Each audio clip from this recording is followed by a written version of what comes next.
में रहे हुए हैं और आप बड़े-बड़े एलिगेशंस लगा रहे हैं, एक्चुअली क्या है वो एलिगेशन? ये उनके करप्शन के अगेंस्ट में, उनके मैल प्रैक्टिस के अगेंस्ट में, फिनेंशियल लिटिगेशन और कुछ स्कैम था जिसके अगेंस्ट में मैंने कंप्लेन लगाया था। आज मैंने हाई कोर्ट में केस भी फाइल किया है, क्रिमिनल केस किया है, वो केस रजिस्टर हो गया और उसका वो कल एडमिशन हियरिंग है।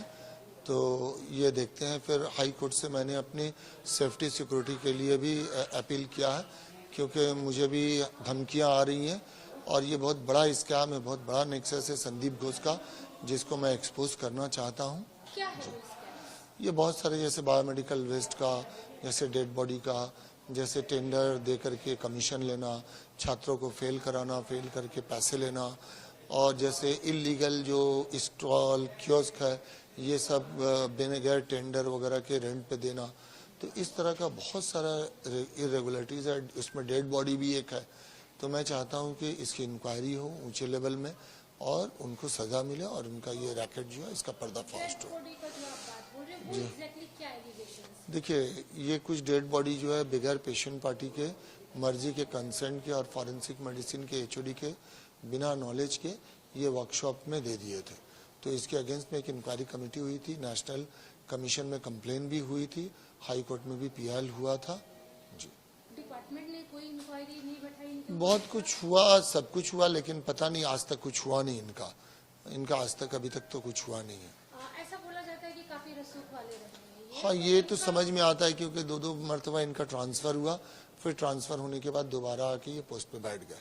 आपको लगता है कि डायरेक्ट जो हेल्थ मिनिस्टर है उनका इनके साथ में कोई? नहीं, ये मुझे नहीं लगता और ये मेरे लिए बोलना मुनासिब भी नहीं होगा, क्योंकि जो चीज मेरे नॉलेज में नहीं है मैं कैसे बोल सकता हूँ। आपका भी वहाँ से ट्रांसफर किया गया था, क्या वजह थी? ट्रांसफर क्योंकि मैंने इनका पर्दाफाश किया था, इनको एक्सपोज किया था, तो इसलिए मेरा ट्रांसफर इन्होंने करवाया। लेकिन देखिए, ट्रांसफर एक चीज है कि सरकारी नौकरी में ट्रांसफर हो ही सकता है, उससे मैं घबराया नहीं हूँ, न परेशान हूँ। ये जब केस चल रहा था तो जो आरजी करके रोगी कल्याण समिति के चेयरपर्सन है, उन्होंने कहा था कि यहाँ काफी ग्रुप चलते हैं 2-3, जिसका शिकार संदीप घोष को बनाया जा रहा है। नहीं, ये गलत बात है। संदीप घोष खुद करप्टेड आदमी है और वो एक माफिया के जैसा। मैंने अपनी पूरी जिंदगी में, कैरियर में इतना गंदा इंसान नहीं देखा। अनक्लेम्ड बॉडी की जो बात कर रहे हैं आप, वो क्या बांग्लादेश से कहीं ना कहीं? नहीं, कहाँ जाती थी ये नहीं पता, लेकिन वो इससे बेनिफिटेड होते थे, कुछ करते थे, क्योंकि इसके अगेंस्ट में ब्लैक एंड व्हाइट कंप्लेन हुआ था। अगर आप खोज करेंगे तो नेशनल कमीशन का पोर्टल में भी आपको मिल जाएगा, हाई कोर्ट में भी पीआईएल हुआ था। तो जो अभी अक्यूज्ड अरेस्ट हुआ है, वो क्या संदीप को जानते थे पहले से? देखिए, मैंने जब उसके फोटो टीवी में और वीडियो देखा तो मेरे जहन में अचानक से आया कि ये बंदा जो है तो संदीप घोष के अंदर ही काम करता था। तो बस ये जानता था, ये मुझे नहीं पता, लेकिन मैंने उसको डॉक्टर संदीप घोष के साथ देखा था। 2 साल पहले आप जब वहाँ पे थे, सारे एलिगेशंस 2 साल पहले नहीं, मैं सितंबर 2023 में वहाँ से आया हूँ।